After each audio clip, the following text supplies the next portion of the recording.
অনেক জায়গায় দাঁড়িয়ে আছে।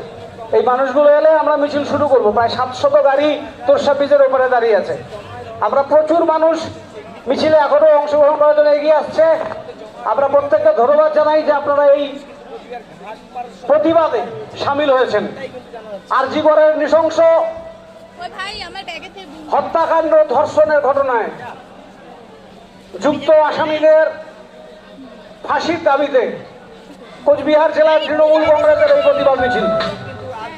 আজকের এই প্রতিবাদ মিছিলে যারা সামিল হয়েছেন তাদের প্রত্যেকের প্রতি দলের পক্ষ থেকে আমরা ধন্যবাদ জ্ঞাপন করছি। ইতিমধ্যেই সারা রাজ্যে যে সমস্ত ছোট ছোট বিভিন্ন সামাজিক সংগঠন কারো প্রতি দায়বদ্ধতা নিয়ে নয়, আন্তরিকভাবে এই সামাজিক ব্যাধির বিরুদ্ধে, এই সামাজিক অপরাধের বিরুদ্ধে জনমত তৈরি করতে আপনারা